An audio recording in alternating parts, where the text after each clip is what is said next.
we know that she's got diagnosed SIRS and etc. So what she says her stated goals are help with the diet. She's been in what she describes as severe oxalate dumping cycle for 2 years and now gallbladder problems. She says that she went too low, way too fast.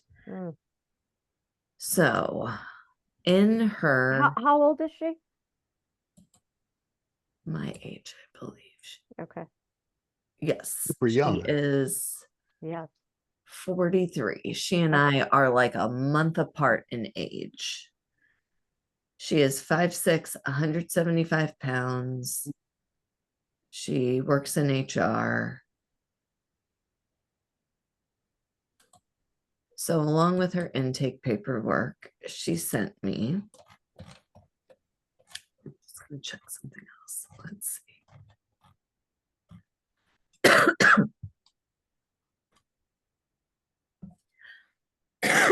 She has spent over $150,000 in the past 4 years to try to recover her health between the mold in her home and the stuff she's done for herself. She's spent this. That's what you just She said. has already spent in the Mhm. past 4 years Mm. $150,000. Okay. So she sent me a health timeline that was listed as her GoFundMe story. I'm not going to read all of it because it's something like 16 pages. So I'll give you some of the highlights. In pre-COVID is where it starts. Childhood and teens, intense stress. This is, by the way, terrible way to put a GoFundMe story. There's no human interest in this at all. But so pre-COVID, intense stress from difficult childhood, alcoholic parents, abuse, neglect.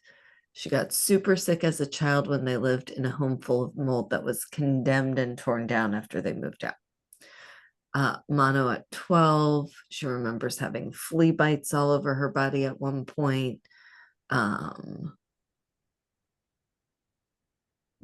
College athlete, played hockey, multiple concussions.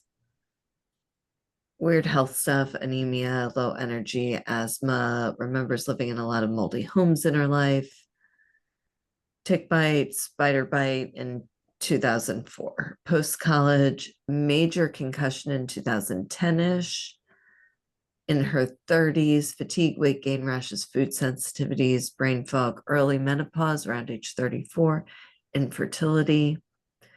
However, she did by 2015 conceive and have a child, but in 2015, PTSD, her mom died while she was living in a moldy apartment, raising the newborn and acting as primary caregiver. She got a tick bite at the same time. 2016, moved into a new home. Symptoms got worse. She started getting weird neurosymptoms, brain fog, dizziness, vertigo, extreme dust mite, allergy. We're all seeing the mold story here. So then So in 20, where was she living? Where was all this?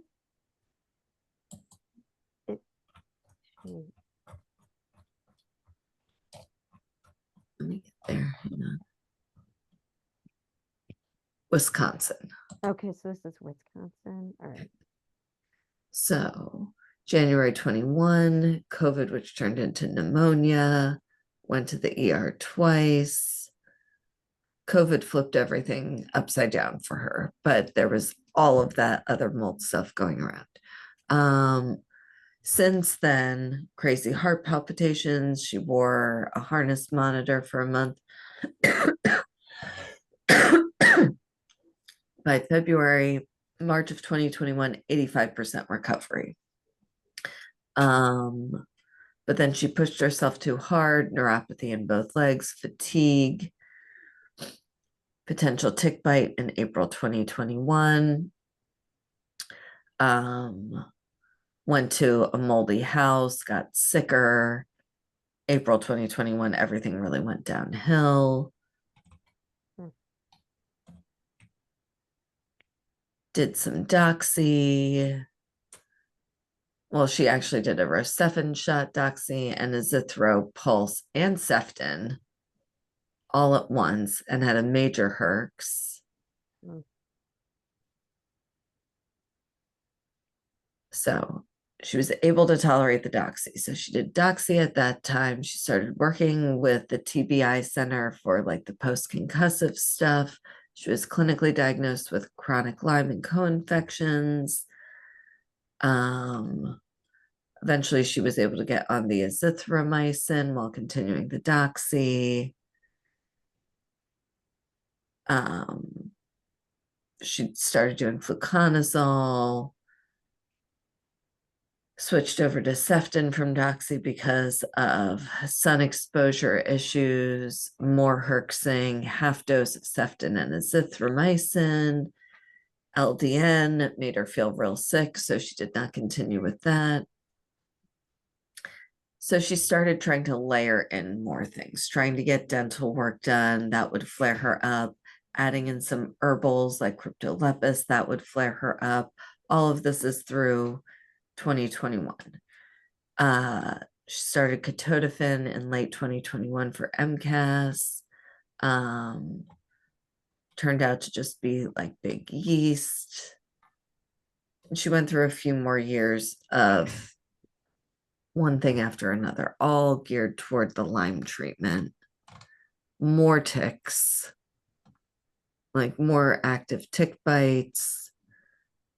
Where 2022, she finally got diagnosed with, um, or they discovered the mold, major problem in the crawl space. And she started connecting the dots like between previous houses as well. So the mold in their crawl space was not encapsulated correctly, so the whole floor was moldy, and because it wasn't encapsulated, it was going up into the walls and into the insulation of their home. So they moved out of the home and into an Airbnb for 4 months. She felt no better. They did the mold remediation, found tons more problems, moved back into the house, had to rebuild, got rid of 80% of their stuff. But all this is super, super stressful as well. So Yeah, she's sick and dealing with all of this, yeah. still not Okay. any better. So May 23, her doctor said, hey, try a low oxalate diet and recommended Sally's book, Toxic Mm, Superfoods. So mm. she pulled out oxalates really quickly, had a honeymoon period for no symptoms with a month, and then oxalate dumping. She was camping, and this is what she described. She felt like she was having a seizure, stabbing brain pain. And this is what she gets every time she has oxalate dumping. It's all like back of the head is where it starts. And she describes it as always feeling like she's on the verge of having a seizure, stabbing brain pain, sweating, nausea. I think some of it sounds like vasovagal syncope. Like she's not fainting, but she's getting this tunnel vision. And then she has to void her bowels really immediately. I think it's a little bit of a syncope thing, the way that she describes this every time. Wow. So then she says, sweating, nausea. She went to the bathroom and a ton of oxalates came out in stool. So we don't know this for sure. That's her interpretation. Mm-hmm. And she Mm-hmm. felt immediately better. Mm. She says she's still stuck in constant oxalate dumping. It's caused so much inflammation and pain. It's really awful. But the stool is sandy. There's debris in the urine, a There's what stabbing there what's in the urine? debris. Oh, debris in the urine. Okay. Yeah. Brain fog, stabbing pain, especially in the brain and other organs. She had been living in mold, eating a super high oxalate diet, and she did like a lot of antibiotics as well for the Lyme. Mm, Plus, she mm, was mm, taking mm, high oxalate herbs for mm, the Lyme. mhm. So the treatment plateaued, and it was determined that her sensitivity might be due to previous brain injury and concussions. So she started working with a functional neurologist. There is vestibular damage, downward nystagmus. And the neurologist said that COVID likely re-injured her brain, and then there's dysautonomia. Hmm. She did a week-long intensive at the Functional Neurology Center, did a ton of different treatment modalities, 60% reduction of the downward nystagmus, improved her heart palpitations. She started sweating more and started being able to tolerate some exercise. So she continued doing these brain exercises at home. She also got a home molecular hydrogen inhaler. She did it 5 times a day. It did not help as much as the therapeutic one that they did there. Hmm. She continued working with a variety of other practitioners. They did a bunch of food sensitivity testing. No leaky gut showed up on that. They did a post-COVID protocol. No improvements there.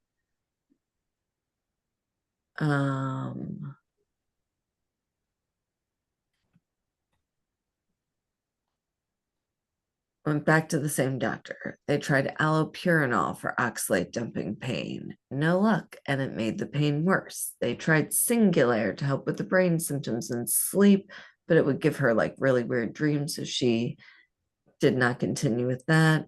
She started a vagus nerve stimulator. She went back on HRT. This is January of 24. Someone suggested her mercury amalgams and possible cavitations as part of the problem and suggested she get them out. She had a couple out at a regular dentist and then shockingly got super sick for weeks afterward. And then she got COVID again in 24, but this time it was really easy and she didn't have any big problems. Wow. February of 24, she started ivermectin and it made the brain crawling feeling worse. She started nicotine patches for possible long COVID, but couldn't tolerate the full dose. It helped with the brain fog, but then oxalate dumping derailed the treatment.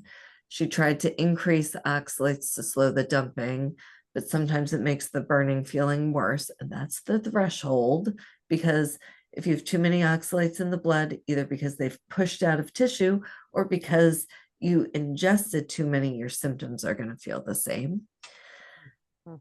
Her doctor prescribed Cialis to help get blood flow to the brain.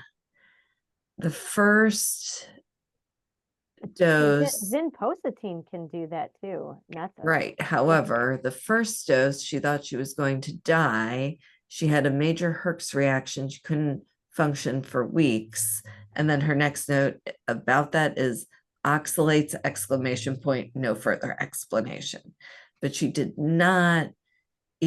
was not even willing to try a second dose of the Cialis because of how extreme that first reaction was.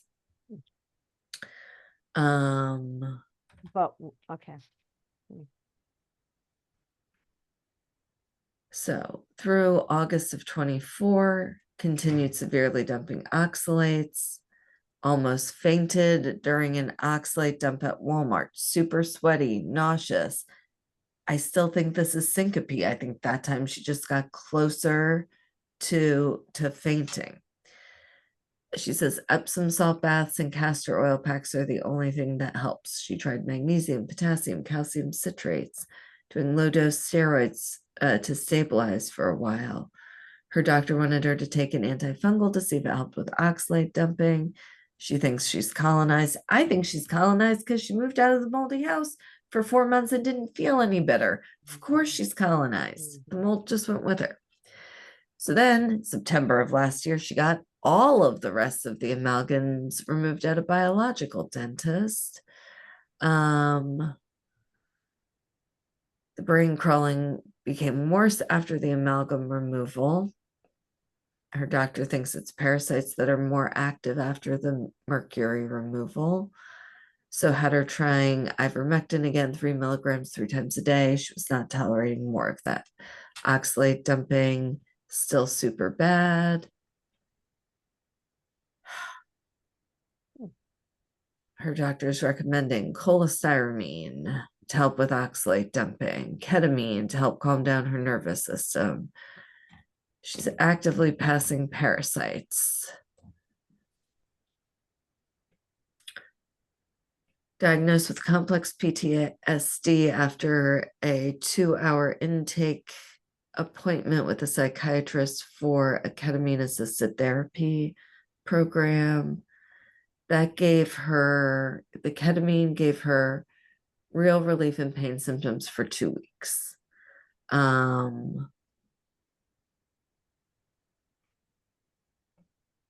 So she also did PEMF, made her initially herx, but then HELP. She did 10 firefly treatments in February of 25. Does it say if the PMF was whole body or localized to It liver or does brain not. or something? Okay, thanks.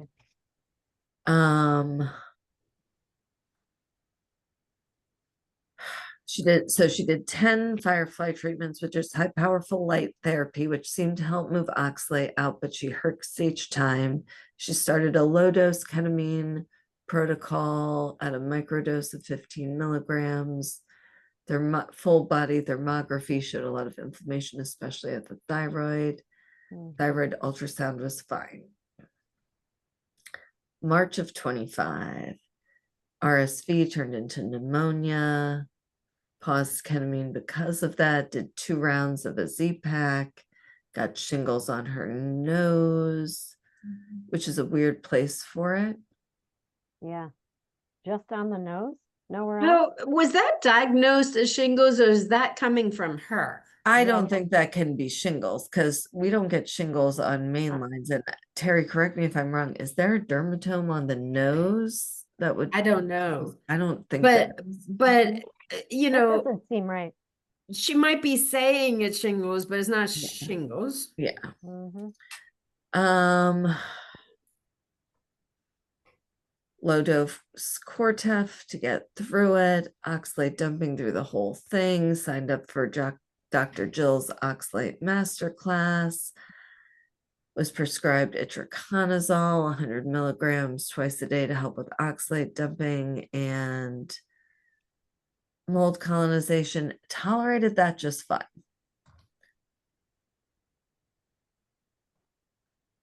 April of 25, oxalate dumping, still terrible. Tolerated itraconazole, everything fine.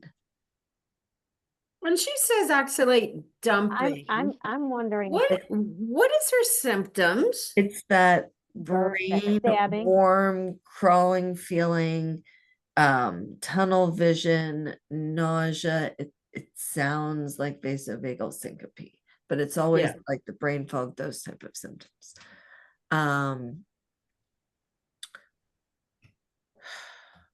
So she took the oxalate masterclass. She started vitamin K, manganese, biotin, CalMag citrate, lemon juice or citric acid when in a major flare, and Epsom salt baths.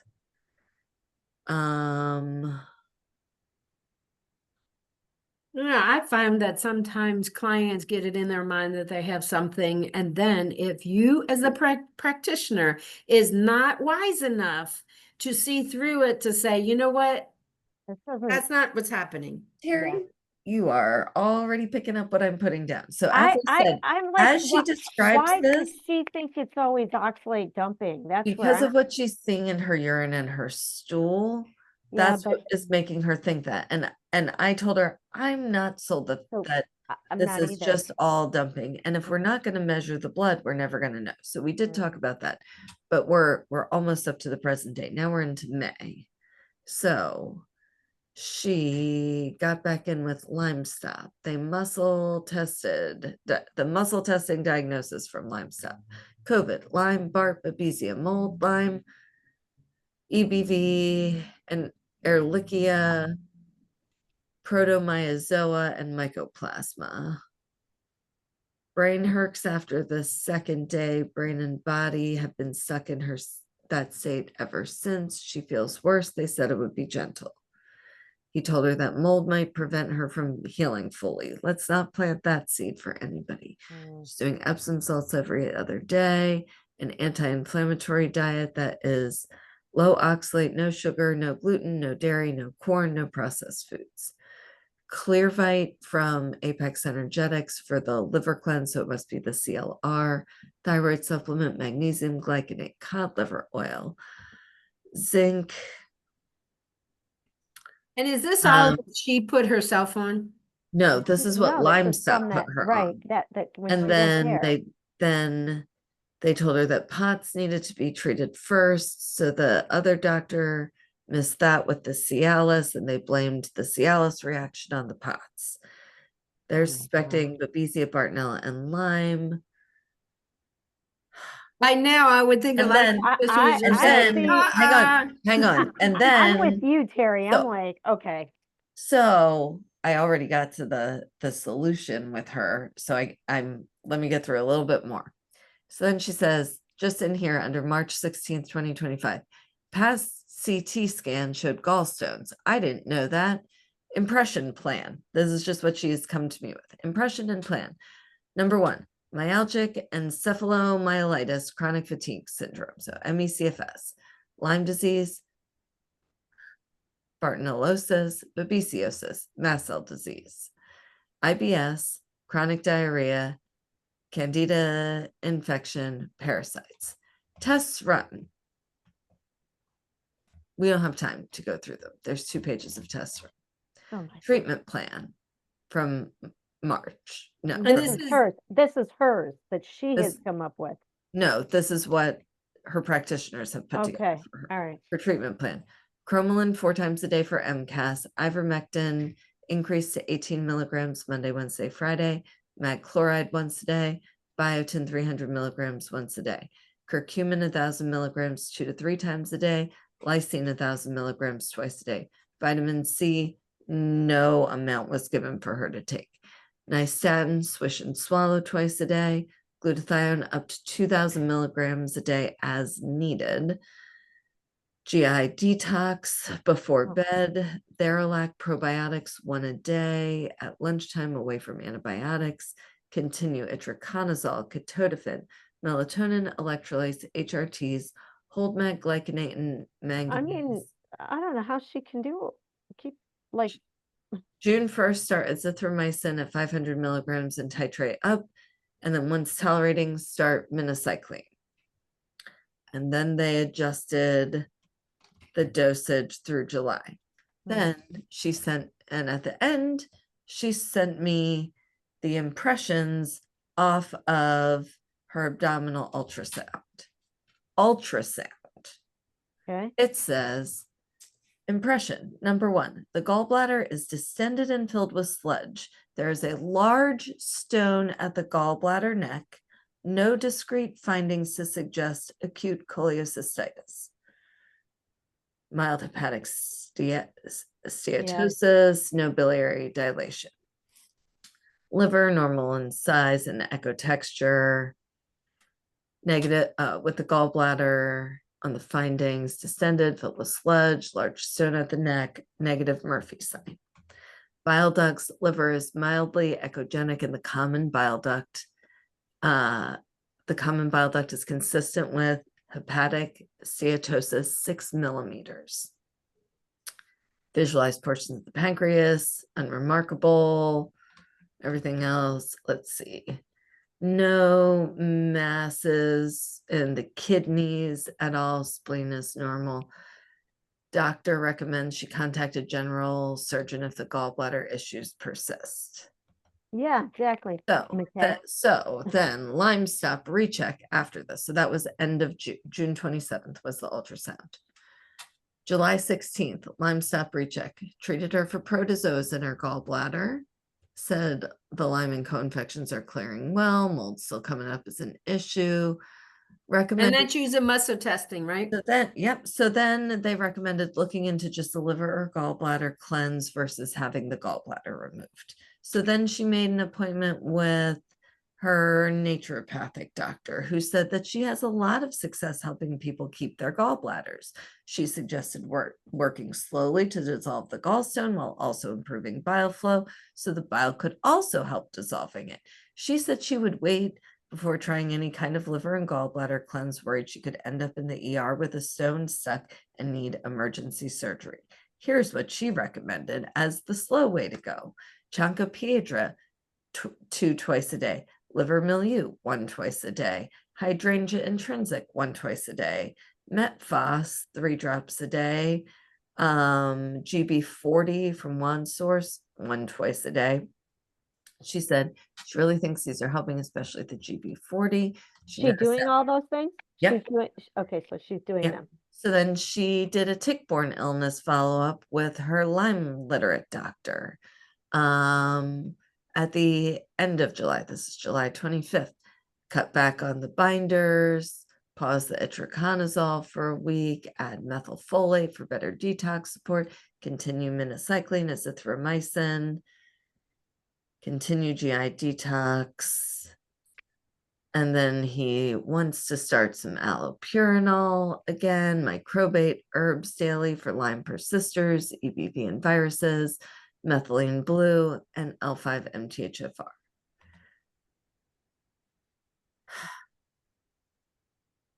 So then Oh my gosh. he it just went keeps to the going. emergency room. Who could have seen this coming? Oh. So she started the new gout meds and hydroxychloroquine, and both made her feel terrible with increased pain and neuropathy. So she stopped both.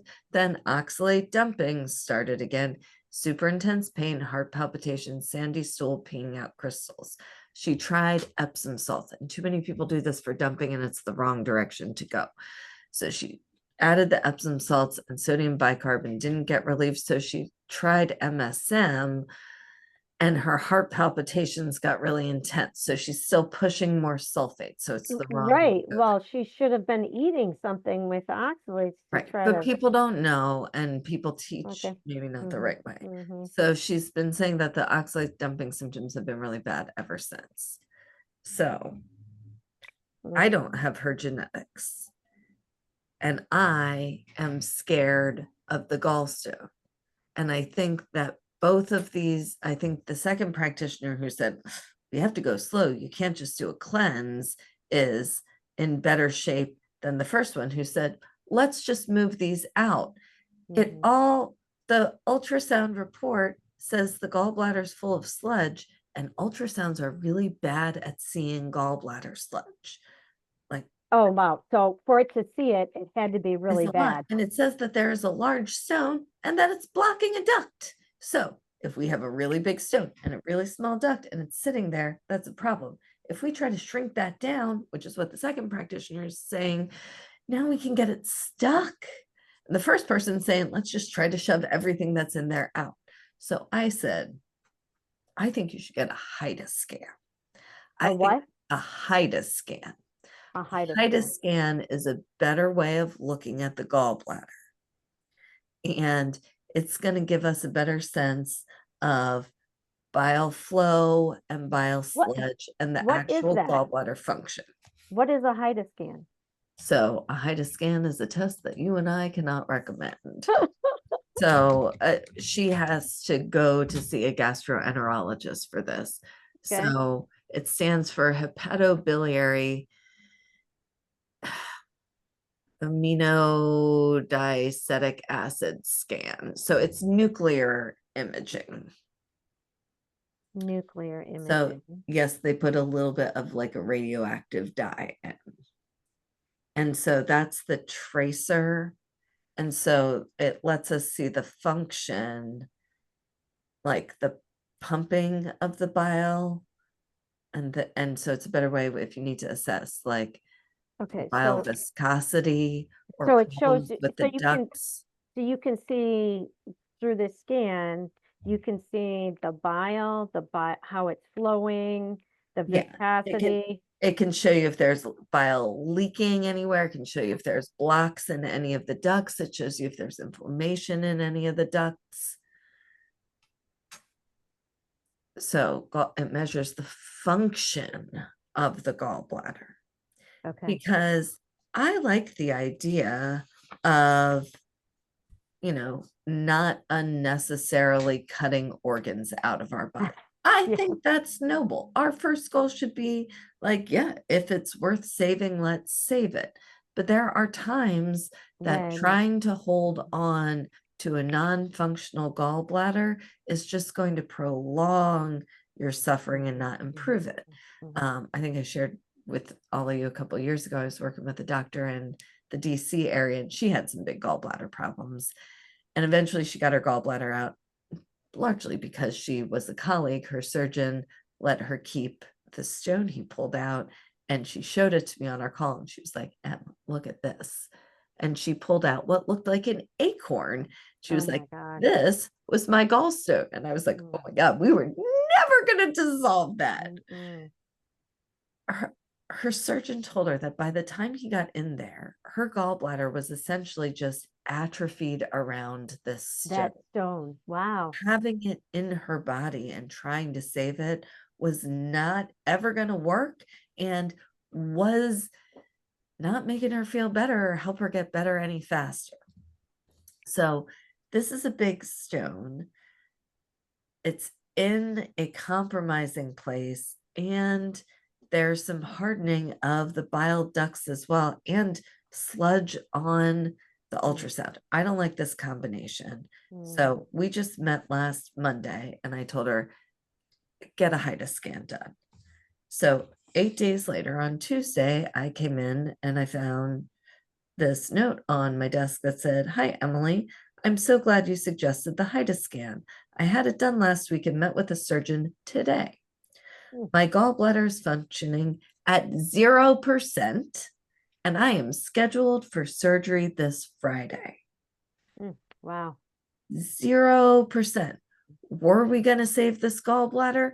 Absolutely not. There's nothing left to save at this point. So this is going to keep the cycle of dysfunction for the oxalates high. It's going to cause all sorts of other problems. No wonder she's got chronic inflammation and IBS. She's got an Did she have sludgy gallbladder. did she have constipation, or was there IBS diarrhea? and IBS. intermittent, So she went back and forth. Okay. yeah. But she's also doing a ton of stuff, so not knowing where to attribute any of her symptoms. And so, I mean, we don't need the gallbladder to have proper bile flow. It just helps when we can store that bile someplace. But this is when you have no gallbladder, like when they remove her gallbladder, do you things get hooked up differently between the liver and the intestinal tract. So you just kind of bypass. But do you still, is like bitters still something that can be used by somebody who has no gallbladder, or do you just? Yes, but I think using more like Tudka is usually a better choice. Just give them some bile with the meal. Okay. Especially at first. Okay. Usually when someone has their gallbladder removed, they're never told anything about bile supplementation. Correct. So there's a lower threshold for eating fatty foods.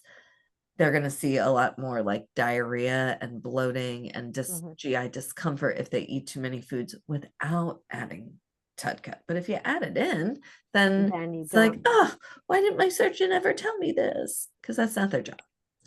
That's where we come in, so they're there to cut it out. We're there to say, okay, here's how you continue to live a good life even without that. But this is a place where 2 other sets of eyes were on this lab already, and their recommendations are part of what landed this woman in the emergency room, because they said, it's our job to help you save your organ, not to cut it out. And that test should have told us we have to be more careful before we just jump into something. Like a stuck stone is a potentially life-threatening emergency. Like you want to be able to make a plan if you need your gallbladder out. You don't want to have it be that emergent situation. And that is where she was. Sometimes stones can move. And with her, in her case, it probably was that large stone blocking, like sitting over top of the duct and then eventually moving, which is why she was able to not have surgery on that ER visit.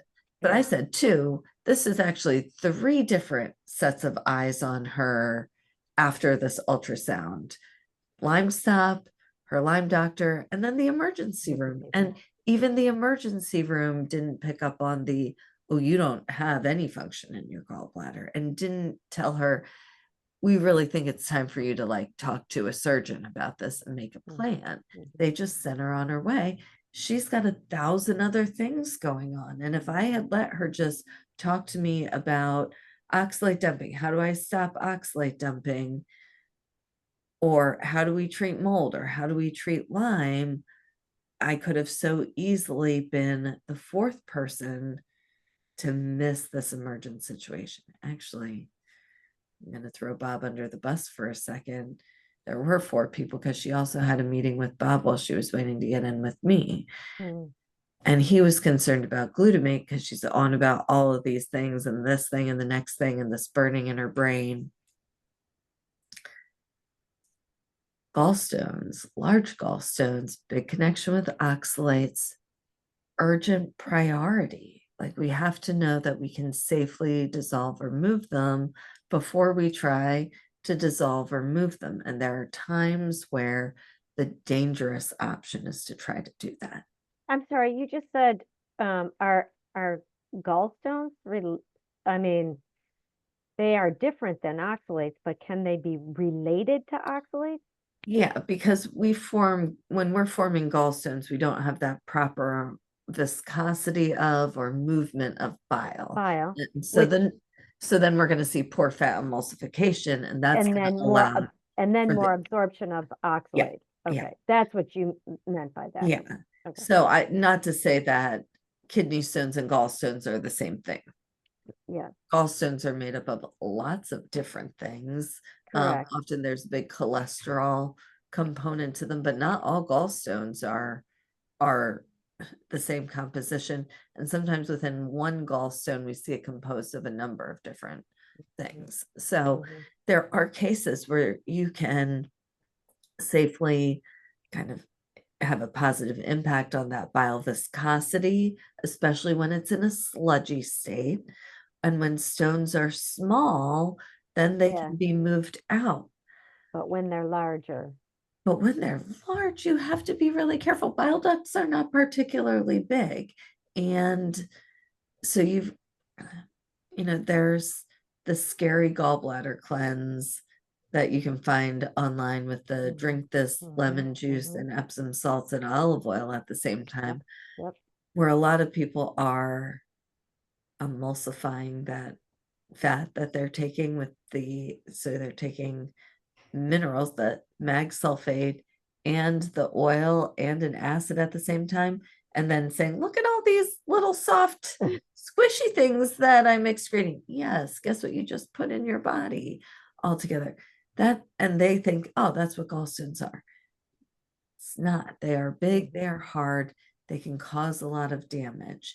And so there's, to kind of what Terry was getting at, people are going to tell us their interpretation of things. So she kept saying oxalate dumping. And I kept saying, okay, just to clarify, when you say that, what are your symptoms? Stabbing brain pains, back of the skull radiates, feels like a seizure, pulling in her eyes, bad hip pain, shards under her lip, brain fog, neuropathy from the waist down, heart palpitations, sandy poops, crystals in the urine. So, and some of those, sound like, okay, yeah, they could be a part of oxalate or oxalate dumping, but I don't know. I'm with Terry on that, and I don't know that if that's entirely oxalate dumping. Well, and even if it is, the size of the gallstones has moved that to the top of the priority list for, Oh, yeah. let's at least find out how your gallbladder really is, because the testing that you've had done shows us this is a dangerous area for you. Can we proceed with safety? And it Well, doesn't tell us the answer one way or the other. So I did not recommend any supplements for her. I recommended she do a serum plasma oxalate test Yep. and a 24-hour urine oxalate test to actually see, is this really oxalates that you're Yep. having these symptoms, and what's your rate of circulation versus excretion. I recommended she run an oat test so we can just see metabolically what else is going on. And I recommended she do the HIDA scan, and tomorrow she's having her gallbladder removed now. So this has all moved very fast for her, but in a hypersensitive body, what do we think a non-functional dying gallbladder is doing for her mast cells and her limbic system? Like, and especially with practitioners giving her stuff to try to improve its function. She was really rolling the dice here. Mm. So, we have to look, we all get into that question of, oh my God, when there's all of this stuff, where do we start? And it's not always where our clients want to start. She wasn't feeling super stressed out about the gallbladder, but those were some pretty concerning things. And so this test, again, I didn't expect to see a 0% function, but having that out is going to do her more good than trying for a few months to preserve it. So now on the other side of it, we maybe be able to do a better job with slowing down any oxalate dumping, kind of seeing where things land on this inflammatory and reactivity end. Like she still has other stuff that she's going to have to actively deal with, but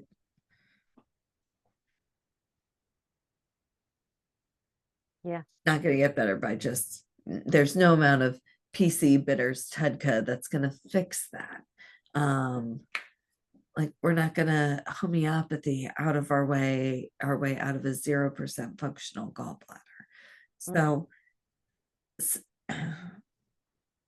the problem with all these other people, with the exception of the emergency room who could have done better and didn't, everybody else was looking just through their own lens. LimeStop was looking at this saying, yeah, I know we recommended that you have the CT scan done. Now that tells us we just need, and your muscle testing for the gallbladder. So we just need to do a gallbladder cleanse and everything will be fine. Seeing it in their lens.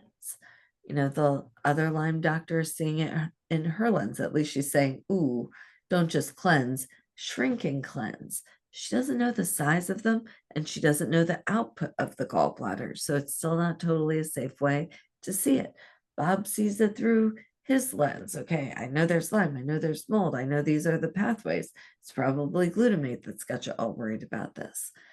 The emergency room should have said, oh, hey, gallbladder symptoms, and you're telling us you had a gallstone. We should look at that. They made sure there wasn't anything actively stuck, sent her on her way. And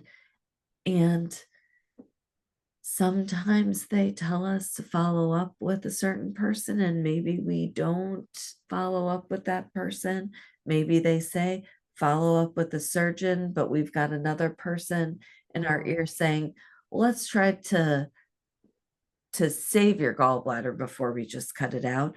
And I agree. Most gallbladders are going to be worth saving. Yeah. But this test showed us definitively this one's not. So, like, there's data that we can get to make this decision in an informed way. And if she had come back with like 80% function and things like that, then we can approach it from a different perspective. That is a Mm. gallbladder that's worth saving and worth trying to improve the bile flow and the bile Interesting. viscosity. We still have to be really cautious because of the potential for stones to block ducts or get stuck, but we know that we at least have functioning tissue to deal with. So, I mean, with all of these issues, you know, where's her acetylcholine balance? How is that impacting what I still think probably has like a vasovagal syncope component? That would tie into the POTS diagnosis as well. You know, she's going to deal with more membrane rupture if she has low PC, that would predispose her to these gallstones as well, the brain symptoms. So maybe some of this is oxalates, but I'm not sold that all of it is. Yeah, I agree. And this is where we have to be so careful of our language as practitioners, because we say things and people put so much stock into them. And when we know what sources they're using for their information, like, oh, her first intro to oxalate was toxic superfoods. Mm. She's now going to attribute every symptom under the sun to Yeah. oxalates if she's Mm. subscribing to that. So, you know, a lot of times the genetics have the answers to some of these complex people, and sometimes we're too far in the weeds with stuff. She's so far in the weeds, nobody could see the forest for the trees. And so she had this really cute issue that was being kind of swept away as like, oh yeah, but that's nothing compared to your viruses, your Lyme, your mold, your other stuff. So like, how's she gonna, no wonder she's herxing at everything. Like, how's she moving any of these toxins out when her gallbladder's just sitting there atrophying around these stones? So Interesting. So that's our first step. We don't even have her genome done yet. So I don't often get people in for surgery within 2 weeks of our very first meeting. But this is where trying to be objective and remembering that there is not one right answer for everyone is so, so important, because you know, for most people with Lyme and mold, the answer isn't, I think you need your gallbladder out. But Mhm. today, for this woman, that's the first most important step so that she has the opportunity to recover. So, you know, we're triaging some of that stuff. And then once she's more stable, then we can see where things land. Great example of diagnostic skills. You really should be Which is congratulated. for And the thanks for for the teaching it. record, not what I did for anyone listening on Palantir, because I don't do anything that would involve diagnosing or treating. But Clinical investigative skills. it is, and it's good coaching, because I didn't say you have a zero functional gallbladder. I said there is a better test that you should do to make sure that your plan is safe for you, because I'm not sure that it is. So, you know, this is stuff we've got to learn. We've got to talk about, like, how do you look at a gallbladder? What does the ultrasound show? What does it not show? It's going to show things like the stones and the ducts, but it's not going to show the function. The HIDA scan is the function. If there's problems with the organ, if there's distension, especially if you're seeing sludge there, see it, Terry, then look at the HIDA scan. And that recommendation was on there well, the recommendation was to talk to a surgeon who likely would have said, hey, maybe we should do this other scan. But this is what effective coaching is. You know, I'm not doing the diagnosis, but some of it is recognizing what is and isn't in my own scope of practice. So as much as I would love for there to be a nutritional answer for everything, sometimes there isn't. And when we can say, you know what, I think this might actually be a surgical issue or a structural issue or a trauma and therapy issue versus a biochemical nutritional issue, we're better at our jobs, because I could have given her 6 months of gallbladder support and helped her gallbladder limp along, and hopefully she would not have ended up in the emergency room, but it also would not have saved her gallbladder. Like, there's not a level of support that we could bring in at this point to do that. And so we've saved her probably months of spinning her wheels on that and then still getting it removed. So, stepping back and saying, is this something that I can help you with, or do we need a better and different set of eyes for this specific problem? It's another area where we've got to try to see what we're not seeing. And that's what we do here every day. That is really what sets our work apart from your average practitioner and allows us to uncover these pieces that the average practitioner would never see. Stepping back objectively and saying, what is that view from 10,000 feet? Who's screaming the loudest right now? And is this something that are we going to eat our way out of this one? Are we going to nutrition our way out of this one? Or do we need a different tool in our toolbox? So I thought this was a really unique case. I don't have a lot of these. My crystal ball is not always this good. There's going to be stuff that I miss as well. But the big red flags for me were existing large stone and sludge showing up on the ultrasound that said, got to do the HIDA scan and see if things are functional. So, Well, I learned something new. HIDA scan. So there we go. I love it. So that's what we're here for. So, sometimes we send people away with a big list of supplements that we think are going to help. Sometimes we send them away with a short list of tests. That's the case here, and that's the more impactful end. Yeah. So, well, and now that this is just my aside. Now that you have, how you approached it and what you talked about, what you told her, and the fact that she went out and had the scan, she's going to have a lot more confidence in you as a practitioner coming back to you after that surgery. exactly. So this is where sending someone to the right referral. Yes, McKay. Sending someone to the right referral builds that relationship. Like, even if she's like, oh my gosh, getting my gallbladder out fixed everything, and now everything is perfect and I don't need to see Emily. She's the next correct, right? But let's best case scenario, everything is now perfect, right? She's now going to tell everyone that she ever meets forever about you. Gets You sick. gotta go see Emily. Exactly. Yeah. She has spent $150,000 in 4 years and is worse for it, not better. So she's just going to have the confidence that she has in you is just so much higher than what she has for any of these other practitioners that she has seen in the last 4 years. So it's high. Huge. It's that, when we can see what other people aren't seeing, and often we get that extra insight because we have the genetics and know how to read it and nobody else does. But those are not the only clues that we have. The best clinical advice I ever have gotten in all of my years came from Michael McAvoy. And he told me that if you just take your time and listen to people, they will tell you what is wrong with them. And too often we think we're listening, but we're kind of projecting our own ideas.